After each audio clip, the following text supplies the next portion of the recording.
So for context, Disturbed is, I mean, a metal band, I think is probably the correct way to... Yeah, exactly.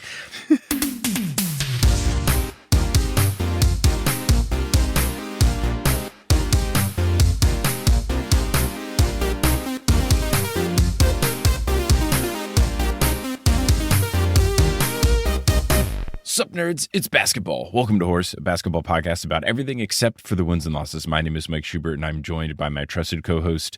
The Mavs season looking absolutely atrocious to the Sixers season looking absolutely atrocious. It's Adam Mamawala. Adam, how's it going? It's going better than it would be if I were a Mavs fan, which is hard to say as a Bulls fan, but it could be worse. So it's an important reminder to us all. I was looking at the playoff odds yesterday. That 10 seed's looking like a lock. So it just means all at least is right in the world. At least, death taxes the Bulls 10 seed. Looking great. Just a forever play-in team. And, the Cubs are 0-2 before anyone else has even played baseball. Baseball reference. We're having fun. It's a great time. Well, also to have a great time is going to be this podcast where we're going to be talking about some fun basketball stuff. Now, to get ready for that fun basketball stuff, we got to go to the Teal Memorial locker room, which just always is a fun time. It's just always fun there. It's a good, wholesome locker room experience. Yeah, good vibes. Good vibes. You know who else has good vibes? Our patrons. Our patrons. Shout out to all of our patrons, and shout out to our producer level patrons, especially those producer level patrons are Polly Bird, Salvatore Testa, Siobhan Ellsbury, Dunko Chasing Taco Falls, Bang, Bang, Roast Beef Debris, Denver Steam Nuggets, Anna Reed, Steph Curry for 4,000 threes. Bang! What if I did 4,000 bangs? That would be too many. That'd be a good episode. Yeah. I think people would like just the whole episode. Hi Trish, hi Allie. Exactly. Jason Derulo, Nick and Rachel, Cindy Crosby is a vampire, Chelsea's cousin, Ginger Spurs boy, Balls to the Balls, Mats Furley, and Utah Jash. And you know what else has great vibes and helps the show? I would say our sponsor.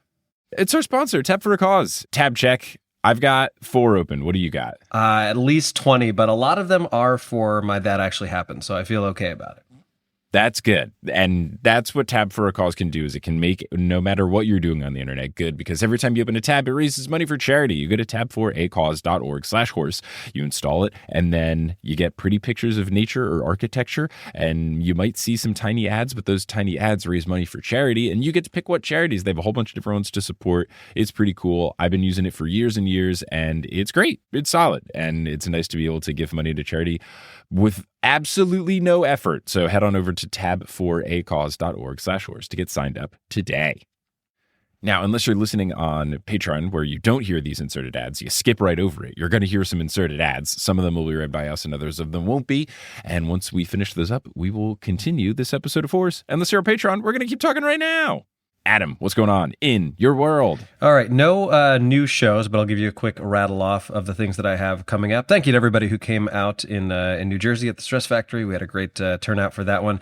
Upcoming shows, as you're listening to this, I'm going to be out with Dane Cook for some shows. So this coming Friday, if you're listening when this comes out, which is March 29th, I will be in Niagara Falls, right over the border. If you live in Canada, come out to the show. And also, I'm so sorry, Donald Trump does not represent a lot of us, but it's right by Buffalo as well. So Niagara Falls on the 29th, which is, I think I said Friday, but it's actually this Saturday, excuse me.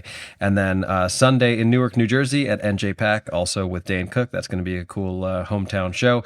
Then in April, I've got Minneapolis on Sunday, April 6th, Philadelphia on Saturday, April 12th. Then in May, I've got Cambridge, Mass on Wednesday, May 7th.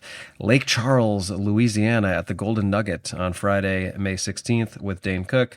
Bozeman, Montana, May 30th. And then I got Vegas, June 2nd through 8th. What do you have coming up? I still got the same stuff that I had, where I've got my Midwest run in April and then a Buffalo and Montreal situation in early May.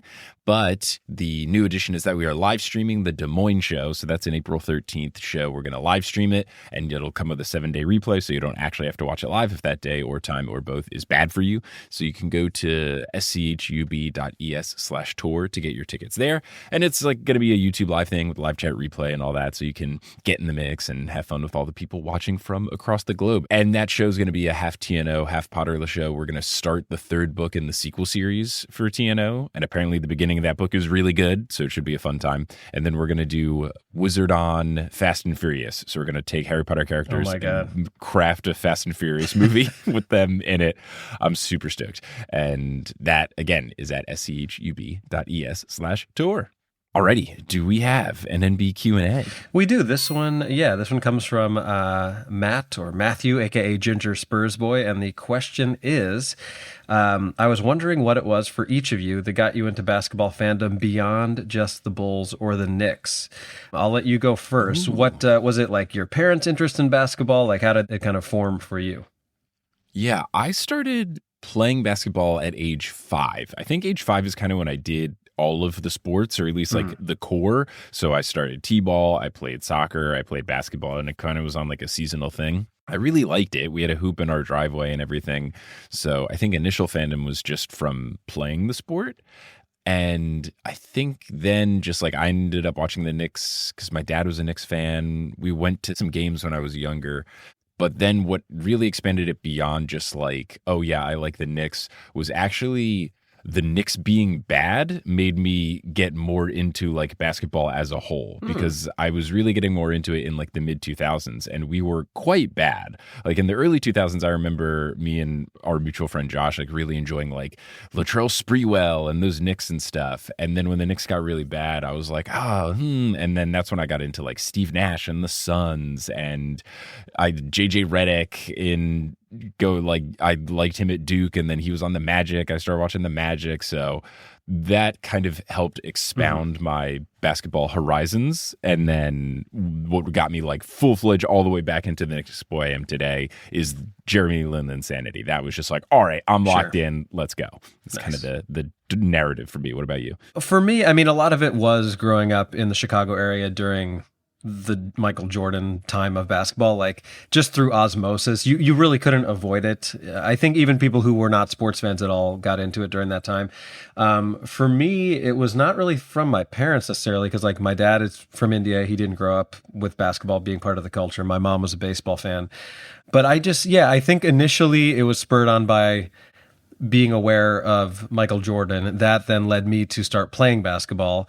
And it kind of went hand in hand, where like the more I got into basketball personally, the more I got into the sport. And then it also was like a very formative time in my life, that kind of break between the two three-peats, where there was all this speculation about like, is Michael Jordan going to come back? What's going to happen? And then once he came back, I was like full in all the time. I also was very into trading cards. So my sister and I would be like collecting basketball cards. And I feel like that helped me understand the league more than just the Bulls at that time. But I was for sure that kid who, once we got a hoop in our front yard, I was out there like every single day until it got dark. I even once broke a plate glass window. I believe Deb Mamawala talked about this incident. It was pretty controversial in Mamawala family lore. It's a formative, I was warned. It's a formative thing for you. I had been warned multiple times to not shoot the ball in that direction, but I just didn't listen. But it was kind of a combination of those things. And then kind of to your point, I think after the Bulls' second three-peat, and once Jordan left, and then the Bulls just became like really bad for an extended period of time, that led me to get into the league as a whole more than I had been in the past. So great question. And, it's a fun time to be a Spurs fan. I'll tell you that much. And I mean, if they get Cooper Flag, it's going to be rude. Wild. As a basketball fan, I would love it. But as someone who wants my team to eventually win again, I would not. Yeah. What I'm also realizing is that I had some like basketball media things when I was young. So I had that basketball children's book, which I've covered on Horse in the past, called Wacky Basketball Facts to Bounce Around. I read that book a lot, and that was good. I just saw it the other day when I was home getting some baby books from my parents' place and bringing them up here for our baby. I had a Space Jam like first readers kind of book, and then I watched Space Jam because that came out like when I was like 5 or 6, so that was like very kind of perfect timing there. And then I think by being a young kid, like very young, when the Jordan stuff was going on, even not living in Chicago, it was such a phenomenon that like my earliest basketball, like pre-Knicks fandom stuff was just like, I definitely knew Michael Jordan and the Bulls more. And then I also had a PlayStation 1 video game called NBA Shootout 98 that I played a lot. And that like was all those kind of things helped into my early basketball fandom as well. So Nice. yeah, it was kind of like not Knicks, not Knicks. Right. And you are currently in a Knicks phase at this time. Oh yeah. And now it's the weird uncharted territories of Knicks in contention? Question mark? Yeah. But it's good. It's good. Okay, should we get into full court press? Get out like the news? Yeah, let's do it. Okay, there's a bunch of different things happening, and let's first get into what I had sort of alluded to in the introduction, which is that somehow the Mavs season has gotten worse in that everybody's hurt now, and also one of the like more innocuous trades that the Mavs made this year was that they traded away Quentin Grimes for Caleb Martin, which at the time just seemed kind of like a deal that made sense. Like the Sixers were kind of looking to get off that contract. Caleb Martin, I think, has been hurt a lot, but then the Mavs was like, oh, they might not re-sign Quentin Grimes, so they're kind of exchanging similar production players, but one guy's on a more sensible contract. And Caleb Martin is a good fit for a team that is competing and trying to go back to the finals, and he's like a good complementary piece, but not so much when you're playing without Luka Doncic and Anthony Davis and everybody else. Yes, and then also just to pour salt in the wound, though, Quentin Grimes on the Sixers has been balling the hell out. He's like getting multiple 40-point games. He's kind of running the offense, which in the past he was more of like a 3-and-D guy. And it's cool to see. I like Quentin Grimes. He used to be a Knick. He went to Kelly's high school, so I'll always have a soft spot for him. But it's just another thing. Like, if you couldn't dogpile Nico Harrison for enough already, now you're like, and he traded Quentin Grimes. Yeah, it's a sad state of affairs over there in Mavs land. Right. And they have so few available players because of injuries and such.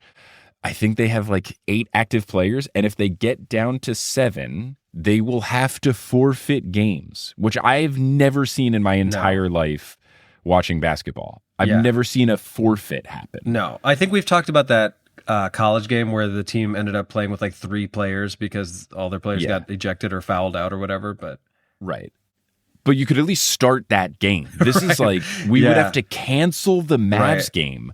Like they're a rec softball league or something. Oh, we don't have enough guys. And do they get to just like pick someone from the other team to come play with like a pickup game?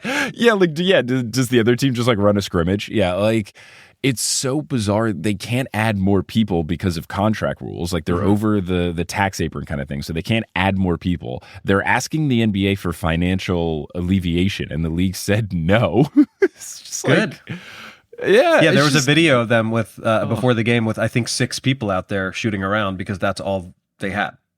So that was the Mavs versus Sixers game. Right. So that's a perfect segue in that the Sixers kind of are doing a similar thing to what the Spurs are doing, where like things aren't looking good, so they're kind of end of the seasoning people with injuries and stuff, and they shut down Paul George, which the timing is so funny because Paul George, and you and I talked about this, I think not on the podcast, but just us texting. I was like, Paul George really shouldn't be doing his podcast right now. Like, I'm very pro let NBA players do their podcasts because like they have enough free time and they're not doing any of their work. Like us for this podcast, we do all of the work. Kensei does the editing and we do everything else, and it takes time. And Paul George, like, it's literally, he's just talking on the mic and that's it. So, like, maybe I don't 2 think hours. Podcast P is removing his mouth sounds from the edit. No, I think, and if they are, Paul's not doing it. Paul doesn't know what Logic Pro X is. Paul doesn't know any sort of audio tools are. Paul doesn't know what an RSS feed is. Like, he's getting on the mic for max 2 hours a week, and it's not a big deal given that these players usually have enough free time or an off day or whatever to make it happen. But when you're in a situation where your team's doing so bad and it's kind of your fault, like, it's not his fault that the Sixers are bad. It's his fault that the Sixers are this bad because you have injuries to a bunch of other dudes, but like, you're still supposed to be Paul George, and you haven't really been Paul George from a basketball perspective. So he shuts down Podcast P to focus on trying to bring a championship to the Sixers. And he announces this when they're like 18 games under 500. And then he gets shut down for the rest of the season injury wise. And my thought is, should we bring back Podcast P? You can't now. I mean, he should. When what do you else bring is he it? doing? Like, you should. What better time now than I literally can't play basketball? Right. Let me bring back Podcast P. Oh, gosh. It's wild. It's wild. And I think it especially is weird just in that, like, earlier in the season, he was like airing out grievances and stuff on the pod. Like, it's not, I'm never going to tell Jalen Brunson and Josh Hart to shut down the podcast because like they're just like chopping it up and it's good vibes. But like something about Podcast P just didn't have as good of vibes to where when things are going bad basketball-wise, you're like, maybe you stop the podcast, sir. Yeah, it's a tough one. And you have to think that the team in the front office were in his ear at some point about like, hey, maybe don't divulge a bunch of stuff that happens in the locker room publicly. Right. And I guess it's different. I know he had the show before, but it's different for Jalen Brunson and Josh Hart because like Jalen Brunson's the leader of the team and Josh Hart is like the funniest, most sociable guy on the team. Whereas Paul George is like, he's the new guy. And there's already talks of, even before the season started, like, is he overpaid and blah, blah, blah. So it's just like a weird energy to bring. Yep. Now, other things around the league. Did you see the JB Bickerstaff rant about the referees disrespecting the Detroit Pistons? I did, and then I believe there's also like a fake tweet about how much he got fined, and someone like read it on the air. I don't know if it's like NBA Centel or whatever it was, but it was a whole thing. But yes, go ahead and tell the people if they missed it. I mean, basically, the Pistons had a game where the calls were just quite bad. Pretty bad stuff, but most notably, the refs were just like ready to eject people. And, you know, they're giving the people what they want. You know, people pay their hard-earned money to see referees eject NBA players from games. It's our favorite part of every game. It's such a good pastime. But there was something where, like, there was an argument about particular calls of, like, there was a foul call and then the refs were setting up the free throw as if it was like a flagrant foul or a technical foul, but it wasn't.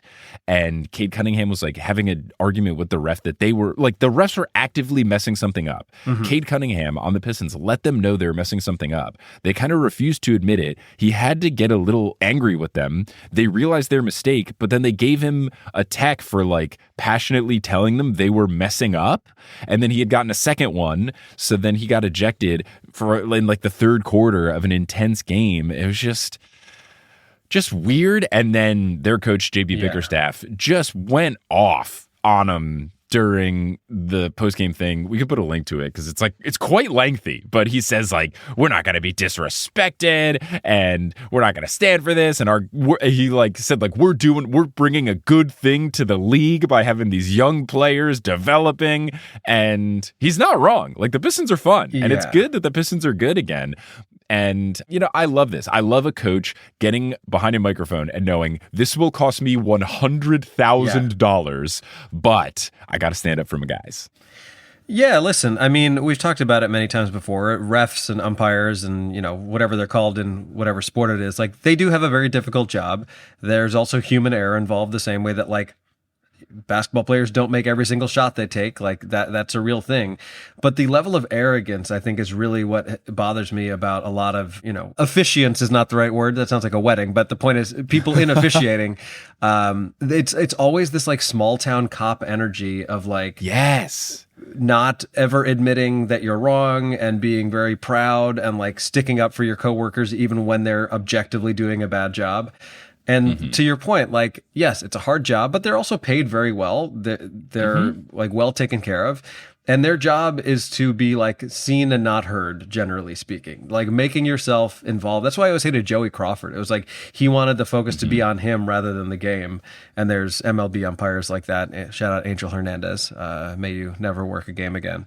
So, yeah, I credit to JB Bickerstaff because that is, no matter how much money you're making, you can't just sneeze at like $100,000 or $50,000 when you get fined. Yeah.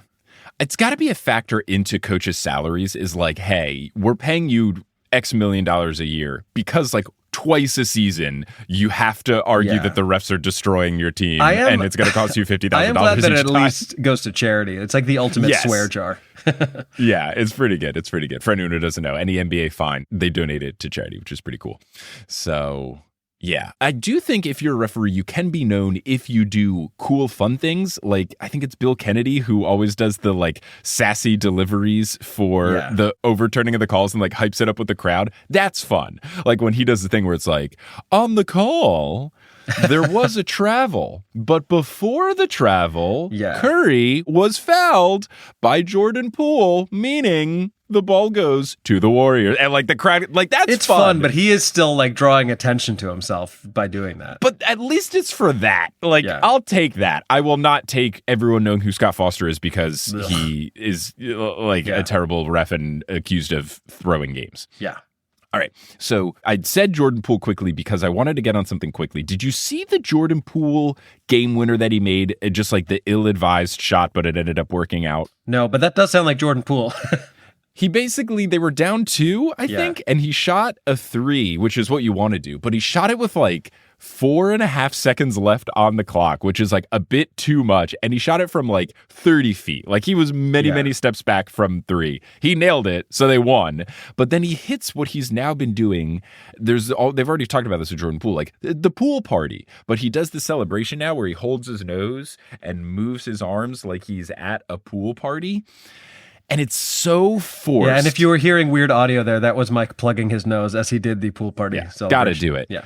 But like, it's such a forced celebration that I don't like it, and I wanted to get your read on it. Because I feel like pool party is a cool nickname, but if you're doing your own celebration based on a nickname someone gave you, it feels a little like when you give yourself a nickname. I also think it's very funny that like he's a basketball player whose name is Jordan Poole, and he's choosing to lean into the pool instead of leaning into the Jordan. Like that's objectively a very funny thing. Yeah. I don't know. It'd be like if Steph Curry did the James Harden chef cooking pot thing because they call him Chef Curry. Like, you can't give yourself a nickname. You can't give yourself a celebration based off your own nickname. Like, it has to be different, I feel. Yeah, I do think it's much better when someone else does it on your behalf. Like, it feels, in the same way that, like, a lot of Jason Tatum's personality feels like he's just trying to, like, do someone else's personality and it comes off feeling forced. I think those celebrations do also. I mean, and the other thing is, like, the Wizards are so bad.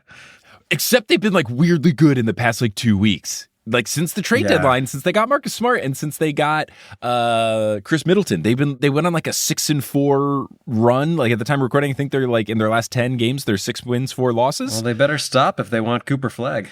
I think they were so bad at the beginning of the year that they'll be okay. That is the funny thing about sports is like even the worst team in the league will weirdly have like a week or two stretch where they look great, and the best team in the league will usually have a week or two stretch where they look like they can't ever win again. The Spurs just beat the Knicks last night with some dude I've literally never heard of shooting 93% from the field. Oh my God. Like he went like 12 of 13 or something. Like just absurd. Like things happen. Okay, last final thing. You as a Bulls fan needed to get your thought. Did you hear about what happened to the Bulls banners with the Disturbed concert? I did, and apparently the people in Disturbed are from Chicago and are Bulls fans, so like they were also not happy about it. Yeah. Was there actual like legitimate damage? I saw the video of the. So for context, Disturbed is a metal band. I think is probably the correct way to. Yeah, exactly. And they had wild pyrotechnics during their show at the United Center, and the flames were like shooting up towards the banners. My takeaway, having read some stuff about this, is like it's not on Disturbed; it's on the facility to understand what the show involves. Yes. And so, if there was any damage done, that's kind of on the people who run the United Center to understand. I think 3 of them had some sort of like burn marks on them. Oh, so I guess they got to like. It would be very interesting because obviously those banners are old. So like, if you're trying to. You have to do it like it's like a museum when they're like restoring a painting. Like they have to look exactly Hopefully they the do same. it better than when that woman restored the Jesus fresco. Yeah, or better than whatever player recently got retired. Or something, they raised a banner upside down recently in some basketball game. Yeah, so like, I don't know. It's so fascinating to me that they're going to have to try to make the banners look identical. And the next time I'm at a Chicago Bulls game, if ever, like I'm going to be looking and be like, the 92 banner, the white doesn't look off-white enough. Yeah, and my reaction to it was I was disturbed. Oh, yes. And with that, we conclude Full Court Press. Get it like the news. Real quick, before we do, that actually happened. Breaking news. It broke as we were recording. The Boston Celtics have been sold for $6.1 billion. That's a lot of money. Making them the most expensive North American sports franchise to ever be sold. So they sold them to some person that also has Boston ties because, of course, but new ownership. Wow. That's a lot of money. And here's what I just got to say real quick, because I saw this on Blue Sky. The Athletic posted it, and at least 50% of the replies were people being like, where are the Yankees? Wait, I don't think the Mercury and the Phoenix would be a top 10. What's going on? The Cowboys aren't on this list. People's reading comprehension is so terrible, because it was a top 10 list on this post of most sales, like highest sales of sports franchises, not valuations. And like 50% of the replies are like, this list is wrong. People, it's alarming how stupid people are. It sucks. It really sucks. People just have no attention span, and so they get angry before they read things. It's wild, truly wild. Anyway, brighten my day with it. That actually happens. I will. It's a kind of a somber one, but I think ultimately an uplifting one. For today's That Actually Happened, I'm going to be talking about the incredible life of former NBA player and entrepreneur Junior Bridgeman, who recently passed away at the age of 71. To be honest with you, I actually didn't know who Junior Bridgeman was. Same. And I found out about his passing when Shaq, to whom Bridgeman was a mentor, honored him on an episode of Inside the NBA. To set the stage for this story and to give you the context that I had, here's Shaq talking about what Bridgeman meant to him. Yeah, this one really hit hard for me. You know, a lot of people don't know this, but I've patterned my whole business acumen after Junior Bridgeman. You know, they always tell us stories about how 75% of athletes, 0 to 5 years after they're done playing, go broke. And I never wanted to be that. So I always started looking at people, Michael, of course, Magic. But I remember one time the Forbes list came out, and I was like, oh, I know I'm on this list, all the commercials I do. And I saw his name. I reached out to him, and we started talking, and, you know, he had Wendy's, I started Big Chicken, you know, Pepsi and Coke. So everything that he did, I tried to pattern after him. I just talked to him the other day because we were getting ready to do business. So my condolences goes out to his partner, Charles, to his family, his daughter, his son. But this one really hit hard for me because he was definitely somebody that I look up to. I know I get a lot of credit. Oh, you do this and you do that. If it wasn't for Bridgeman, I wouldn't have known where to start. Because I watched this man, I was like, man, and I'm always the type I use jealousy as motivation. Like, man, this man got 400 Wendy's, let me do something. This man got 3 distributors, so like I used that, and I had a conversation with him, and he was so nice to me. I used to go to his function that he held during the Derby in Louisville, was just a nice, humble young man, and he gave me all his secrets. Like he didn't gatekeep, he really shared it with you. He opened the book and was like, hey, matter of fact, I'll help you, I'll make a call for you. That's actually how I got into Papa John's also, because he lives in Louisville, and you know he knew it. So, you know, it was definitely a dear friend. And I got the news at home, and I had to sit down for a while. And I actually forgot we had to work. That's why I was kind of running late. But this one hit hard. So Charles, the Bridgeman family, my condolences goes out. This one hurts a lot. So obviously there's a lot to unpack there, but let's start from the beginning. Ulysses Lee Jr. Bridgeman was born in East Chicago, Indiana, which, let's face it, is a very confusing name for a place. But in any event, he was born in Indiana in 1953 to very humble beginnings. His father was a steel mill worker and his mother was a homemaker, but Bridgeman excelled in basketball, and in 1971, he led his high school team to an undefeated season and state championship, finishing 29-0. It was during this time that Bridgeman's work ethic became apparent, in many ways out of necessity due to his family's limited financial means. He spent his summers working odd jobs, and after his high school career, Bridgeman received a scholarship to play his college ball at Louisville and would spend his summers working at a farm equipment manufacturer, a steel cutting company, and working a brutal midnight to 7 a.m. shift at a Ford truck plant several times a week. Oh my gosh. Ugh. Yes, that is the correct response to all of that. Despite his busy work schedule in his 3 seasons at Louisville, he averaged 15.5 points, 7.6 rebounds, and 2.7 assists. Bear in mind, this was in a day and age where game scores were significantly lower, in part due to the style of play, and in part because the three-point line literally wouldn't be introduced to NCAA basketball until 1986, which shocked me, by the way. I knew it was like later than I thought. It was introduced in the NBA during the 1979-1980 season, but 1986 feels so late.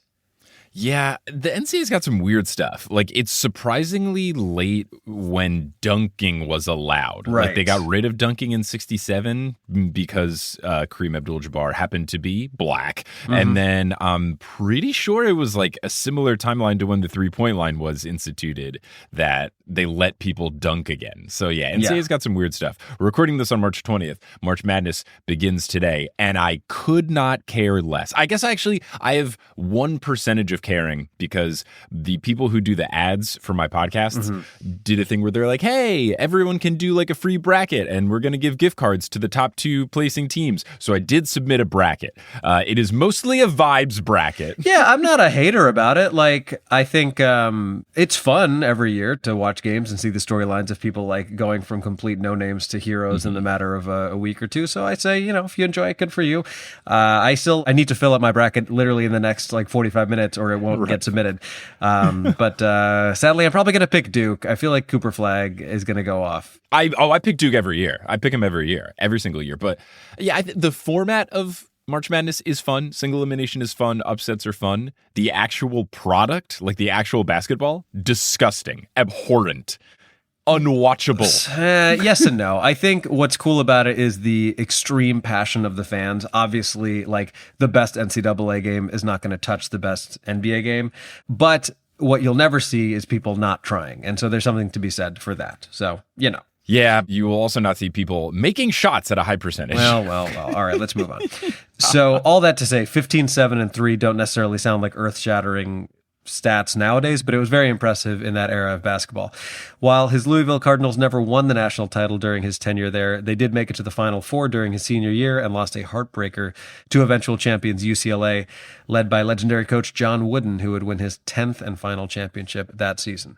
After his college days, Bridgeman declared for the NBA draft and was selected by the Los Angeles Lakers 8th overall. However, Bridgeman never played a game for the Lakers because 3 weeks after the draft, he was traded to Milwaukee in one of the biggest blockbuster trades of that era, when he and 3 other Bucks were shipped to LA for Walt Wesley and the aforementioned Kareem Abdul-Jabbar. Yep. Bridgeman would go on to have a strong 12-year NBA career, playing primarily for the Bucks, as well as a brief stint with the Clippers. While he was never considered a star player, many people believe that if the Sixth Man award had existed earlier, Bridgeman might have won it multiple times. The award was introduced during the 1982-1983 season after Bridgeman had begun to decline in productivity. But over the course of his 12-year pro career, Bridgeman averaged double-digit points in 9 of those 12 and finished his career with an average of 13.6 points, 3.5 rebounds, and 2.4 assists. He's putting up legit numbers. Oh, yeah, for sure.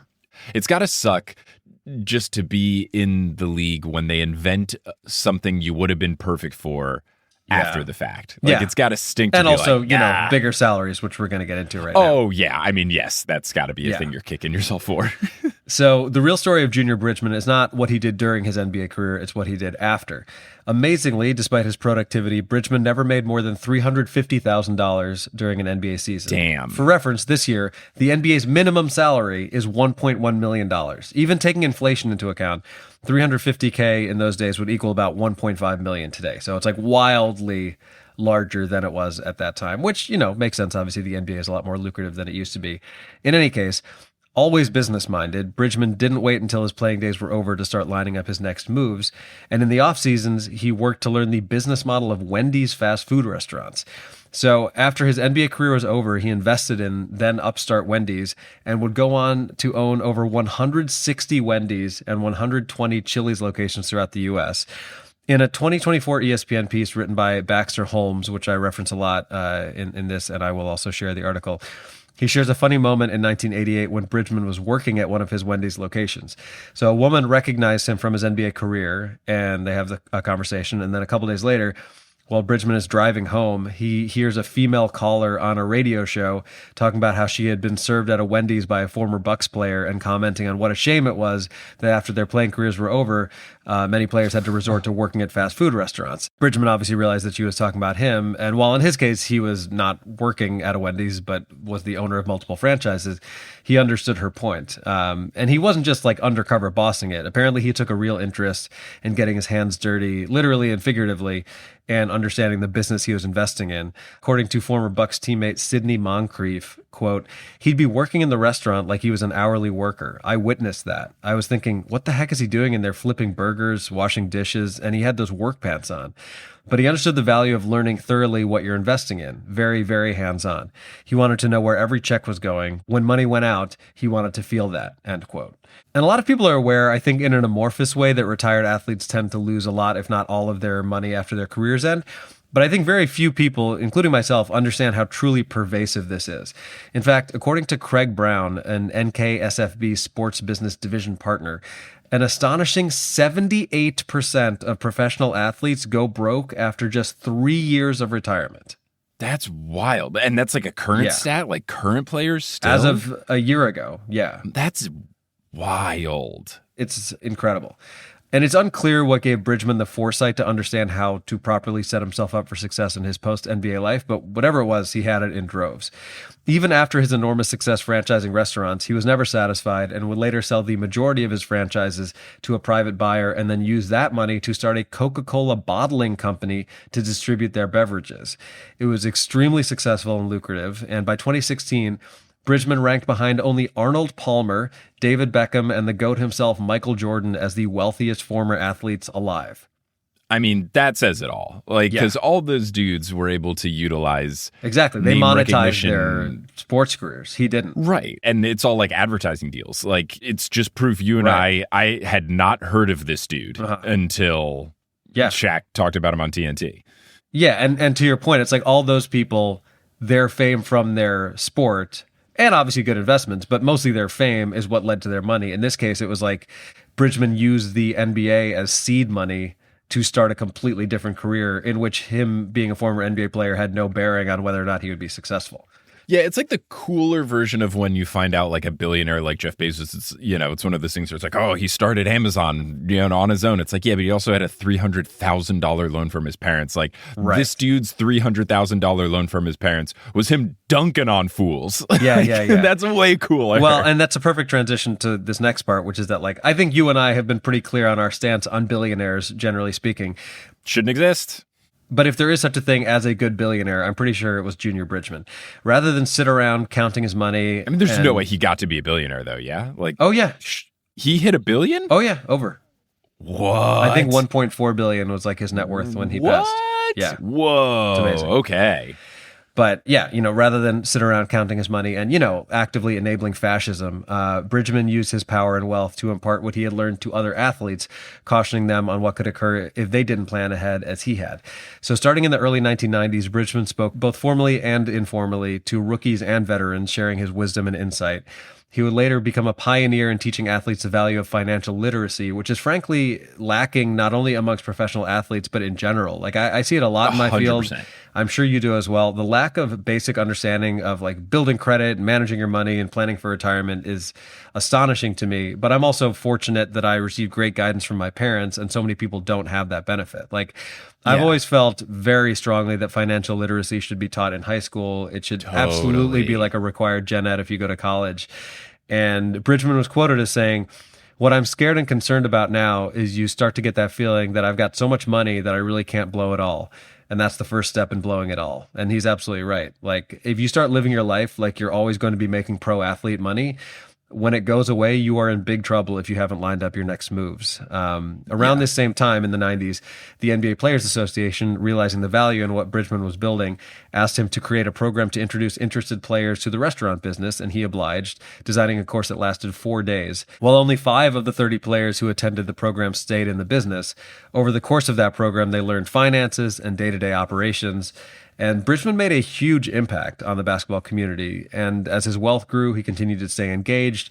He put most of his money away in trust for his family, in addition to allocating a large portion of it to charities, focusing on youth education and community development. So today I wanted to give you a window into the extraordinary life of a man who came from nothing, earned everything, and gave back to the basketball community until the very end. While it's very sad, it is somewhat fitting that Bridgeman's sudden passing took place at a charity event. And as far as I'm concerned, if more billionaires were like him, mentors and philanthropists first and billionaires second, the world would be a much better place. And that is Junior Bridgeman, and that actually happened. Wow, cool. Look, fun facts. Didn't know that about him, and now I'll, feel a little different if I'm ever eating at a Wendy's. Yeah, or a Chili's. I don't think you'll ever find Mike Schubert eating at a Chili's. I went there last Friday. Why? We went because it was like, we kept seeing that it was like a TikTok thing, and people were like, we like Chili's again, and like, it's good again. And we were like, let's see. And it was fine. And then I felt really awful the whole next day, and I won't eat there again.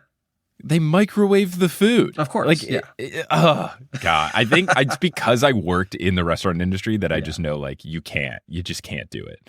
But look, Shout out to you. This is just another reason why I'm glad I've never downloaded TikTok. All right, now it's time for my 3-on-3. 1, 2, 3. 3, 2, 1. 3-on-3. This 3-on-3 is basically, it's all an excuse to talk about one of them. And then I found other things. But there's this one thing, it's a clip that I've always loved, and we'll work our way to it. But what I've done here, it was also inspired by something that's been fun on the Knicks this season. I'm doing a 3-on-3 all around players getting interviewed after the game. Okay. But it's going to be the 3 best times that another player has grabbed the mic and, is top doing 3 interruptions.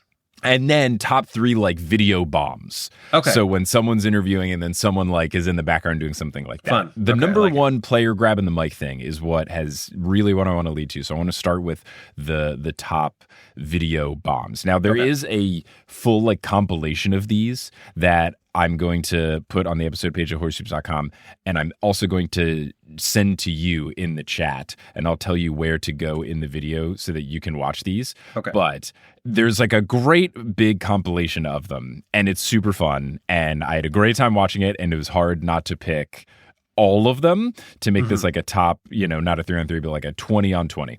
So Adam, if you could go to 4 minutes and 40 seconds in this video, we're going to do our number 3 pick. The number 3 pick is LeBron James doing a surprise. It completely took me by surprise, his bomb of Anthony Davis. You know what he's doing? It's like for American football fans, it's like the Victor Cruz cha-cha dance. So we'll put the clip of this because there's an audio component to it as well. But basically, he is walking in the background. It's a bubble game. Anthony Davis is being interviewed, and LeBron is like just about to leave the frame. And just like incredible court awareness from LeBron. He stops like right at the edge of the frame, does a little cha-cha, and starts singing along to Smooth Operator, which is playing in the arena music. I don't know if there is a screen on the camera so LeBron can see that he's perfectly in frame, but it is astonishing. Like, he stops at the exact right moment and then busts out a Smooth Operator. It's phenomenal stuff. I love it. With partnering with the league and the owners to make sure that we continue to push the needle while we're playing. So it's just so good. And like LeBron and AD have a history of video bombing each other. So for him to do it, like you see Anthony Davis laugh instantly. Like he clearly is used to this happening. Yeah. So it's just really good.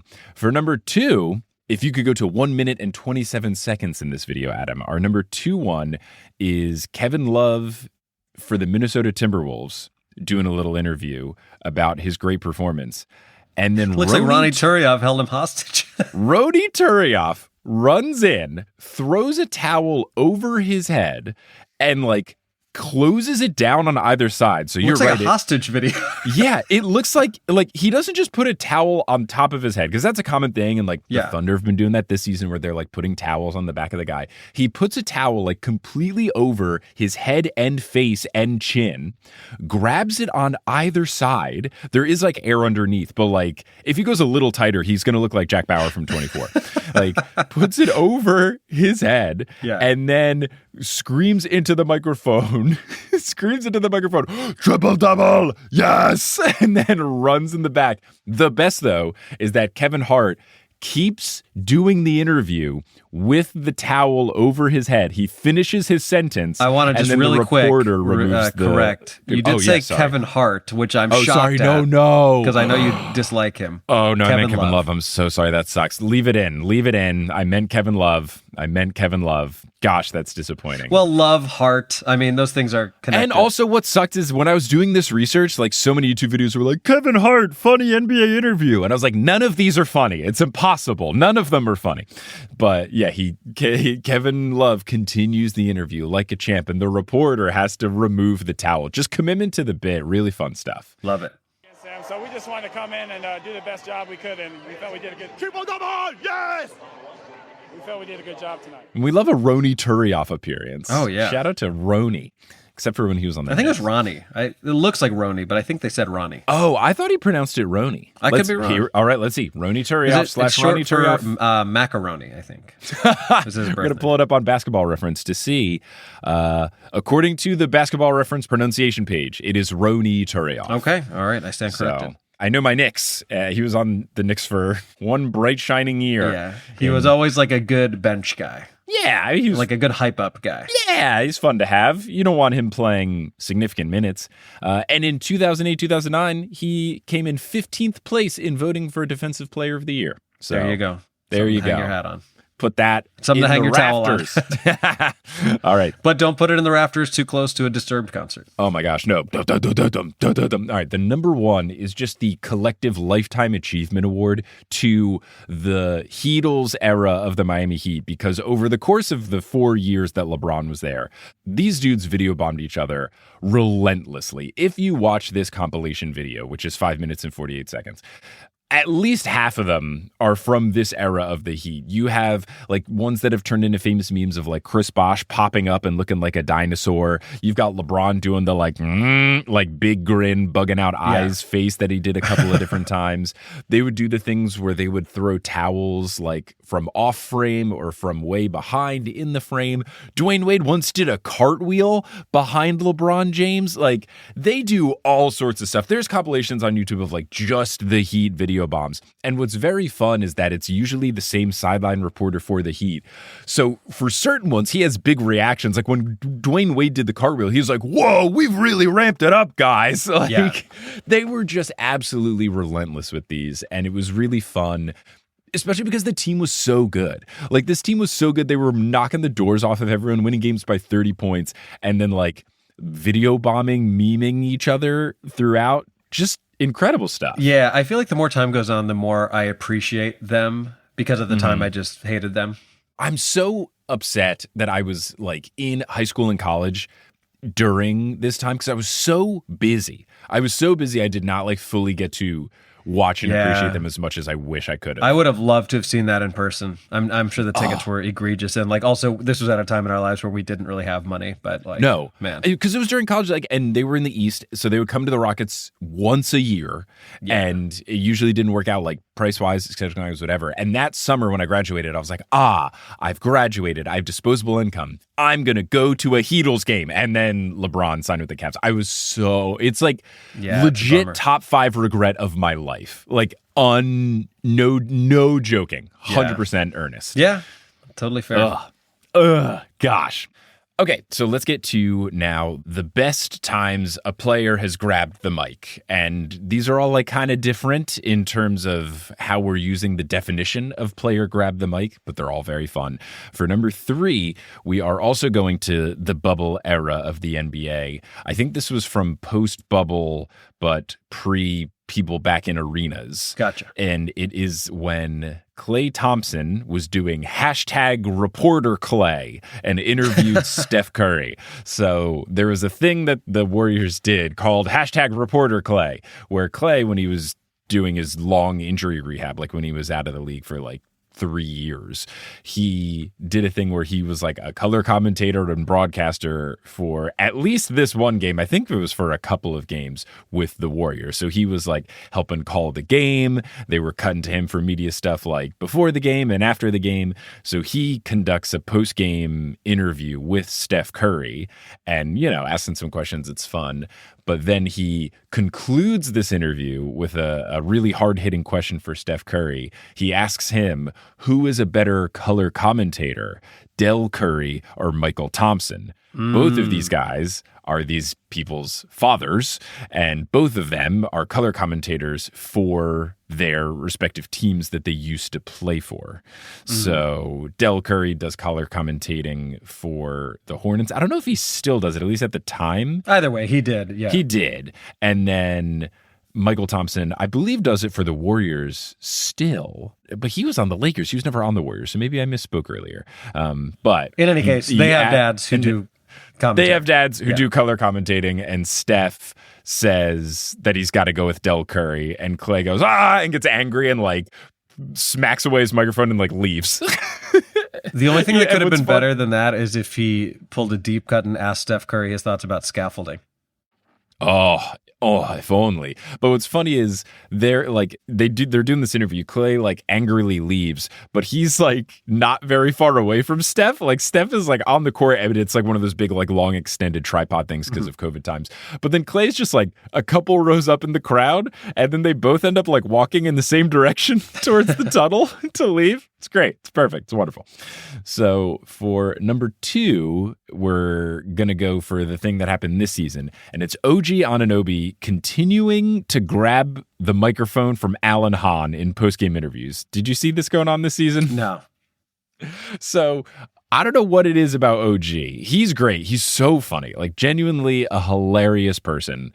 And whatever has possessed him to do this, I don't know if it's a bit or if it's because he's kind of awkward. I think it's the latter.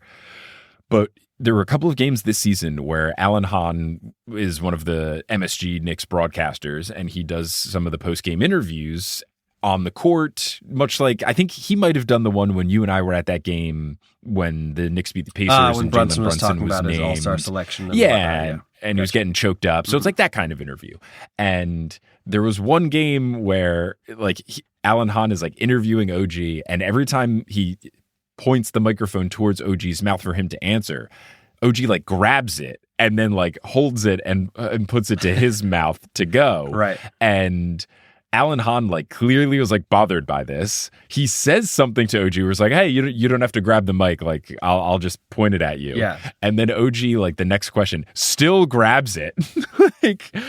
That's why because like OG's not mean. He's not a jerk. Like I think this is just pure like Ricky Bobby, I don't know what to do with my hands energy. And he still grabbed it. So then the next time he did it, like the other Knick players are making fun of him for it. Alan Hahn is like, I don't know if he says something or OG, like it is addressed before the interview starts, like you don't have to grab the microphone. But then while he's getting interviewed, Karl Anthony Towns in the background screaming like, grab the mic, grab the mic, grab the mic. Oh my God. Then the next grab time the it mic. happens, Oh my God. Look, I am all here for Cat not doing the thing where he talks with a deep voice on purpose. I like Big Purr. Do your real, just talk as you talk, Cat. Don't let people make fun of you. Talk as you speak as naturally. Don't do the thing where because like you don't have to, oh, hey, it's me, Karl Anthony Towns. It'd be like if I was like, hey guys, welcome to Horse. It's a basketball podcast. Like you can put on a thing to try to sound cooler. That just be you, man. Be you. But anyway, Kat from the background is like, grab the mic, grab the mic. The third time that this happens, Alan Hahn has a separate microphone for OG Anunoby to use. It'd be funny if it's like labeled with OG. They labeled it MSOG on it so that he would have his own microphone. Really so great. just like a really good bit, really good vibes around the Knicks this season and in this era. And the OG stuff is good. I was so hyped for when we got OG from a basketball and a vibes perspective. And it's really good to see him thriving in both areas. Oh, he's been great. In all ways. So the number 1, this is what I really wanted to do this all because it's such a fun clip. And it's something that I think it's one of those things that like plays on repeat in my brain every now and then. Have you seen when John Wall interviewed Bradley Beal post game? I don't think so. Okay. I'm going to just send you the link to this and it's 40 seconds. Just watch it and give me your thoughts. All right. Because it's just so delightful. Do you want to do the rest of this interview? Are you sure? Here, go ahead. I ain't never ever seen you act like this before. You getting buckets. How you feel? Hey, I need you to turn down the court and build me a new court. Yeah, because Bradley Beal getting buckets. I ain't never ever. That was probably an Emmy award-winning interview. I just lost my job. Congratulations. We'll see you in L.A. My man. I appreciate it. Incredible. So the best part about it is that Bradley Beal is attempting to be professional and like hold it together, but you can tell that obviously John Wall is like doing something. And then when the camera pulls out and cuts to him, who he's then like given the microphone, and I guess we'll have just played this, so you heard the context. But yeah, just a great moment. It's fun because if you watch it back and listen to it back, you can hear a distant John Wall, and this is what Bradley Beal is laughing about. You can hear John Wall in the background going, "I ain't never ever," and like, you're getting buckets. Like, you hear him say the stuff that he eventually says to him, like, from farther away. So that's what makes Bradley Beal laugh. I don't know what Bradley Beal's answer of, you got to tear down the court and build me a new court. What does that mean? Do you have any idea what that means? No, it feels like a reference to something that we don't have context for. Right. It feels like a reference to something, but I also really appreciate the post-game interview or afterwards being like, oh man, I just lost my job to John Wall. It's really good. And just like the way John Wall says it, like full ear-to-ear smile. It's so kind. Like it just seems so fun. Just like, you getting buckets. How you feel? Like he's just so pleasant. And the fact that John Wall, the fact that he's wearing like the NBA Thermoflex hoodie, like with the hood all the way up, just like really adds to the comedy of it. And it's just such a wholesome moment. It almost sounds like Eddie Murphy doing Donkey in Shrek. Like that's like kind of the cadence of it. It's just really fun. I think there's been enough people in the comments that it like was kind of a reference to some like YouTube content creator that I wasn't familiar with. But regardless, just like the pure pleasant nature in which John Wall asks him, you getting buckets, how you feel, is just great. And just A+ note from the encore interviewer to just like fully understand, like, let's do the fun moment. He brings in John, like hands him the mic. Right. It's just delightful. I always enjoyed John Wall and his antics and his basketball play. I think he's criminally underrated and undervalued. And I just think him asking Bradley Beal how he feels about getting buckets is just so wonderful. Just so wonderful. It's great. Yeah. I think it's a very fine line. I think if you're a sideline reporter where like you have to be professional and do your job, but you also have to like understand the moment and realize that there are times where like you got to just let someone be silly and, you know, kind of take over the interview for you. I feel like you'll see this more in baseball, obviously, because it's like outdoors, but when there's like a walk-off hit and they're doing an interview and then the Gatorade thing happens, everyone loves it. And I think you feel this way also as someone who like understands what audio equipment costs. There's always a part of me that's like, that's really expensive mic and a really expensive headset. Just don't do that. But, you know. Yeah. I mean, look, I'm sure these sports franchises and media companies can pay for Yeah, it, they but there's build got to into be the budget. one person at MLB Network who's like, God damn it. Yeah. Oh, for sure. We just got that one. Yeah. But yeah, those are the buckets. You're getting buckets. Just so good. Buckets. I love it. So that is the top 3 best interview video bombs and times the players grabbed the mic. Thanks for listening to this episode of Horse Horses, hosted by Adam Mamawala and Mike Schubert. Our editors, Kensei Saramaki. The music is by Bettina Campamanes. The art's by Allison Wakeman. The website is by Kelly Schubert. And the social media is by both of the Horse Boys. Thank you to our producer-level patrons, Polly Burridge, Salvatore Testa, Siobhan Ellsbury, Doko Chasing Taco Falls, Bang, Bang, Roast Beef Debris, Denver Steam Nuggets, Anna Reed, Steph Curry for 4,000 threes. I mean, you round that up, that's basically 4,000. Yeah. Hi Trish, hi Allie, Jason Derulo, Naked Rachel, Sidney Crosby is a vampire, Chelsea's cousin Ginger, Spurs boy, balls to the walls, Mats Furley, and Utah Jash. You can follow us on Instagram and Facebook at Horse Hoops and on Twitter at Horse_Hoops because Horse Hoops was actually the person in charge of the pyrotechnics at the Disturbed show. No. And had to get it shut down. Banned goofed. from Twitter and from the United Center. You would think. Henceforth, Tout sweet. You can go to our website, horsehoops.com, for links to some of the many things we talked about today, including photo and video bombing, interviews, some very cool stuff about the life and legacy of Junior Bridgeman, and much, much more. And if you want to support the Horse Boys, you can do it in a couple ways. You can go to Patreon, patreon.com/horsehoops. You can get ad-free episodes, early release episodes, extra content, lots of good stuff over there. Then you can also go to horsehoops.com/merch, and you can get Sup Nerds shirts before we sell out of them. And we also have digital items you can get that we'll never sell out of because the internet is eternal. And so is our presence on the internet. But you can download. Scary, actually. You can download. That's going to be weird. Someone could be listening to this. I mean, if the Earth still exists, like 150 years from now, and that's bizarre. It is weird. It's super strange. Like, oh wow, remember when they used to play basketball? Not in, I don't know, on the moon? Like, who knows, man? Who knows? But you can get digital merchandise at horsehoops.com/merch as well. Now, we're going to conclude this episode by putting our hands in the middle. and saying something on the count of 3. I think just a What? fun, like, you getting buckets.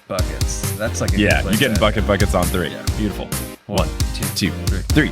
You getting buckets. Bucket Gonna have to build you a new Something court, about whatever that bucket means. buckets. Yeah, I don't know. Yeah, you got to tear me down a court and build me a new court. Why does John Wall have to do that? That seems like so much work for John. It does. But you know what? He seems ready for the task. Yeah, look, he can clearly jump into other people's roles. So if he needs to jump into arena construction, he's on the case. Love it.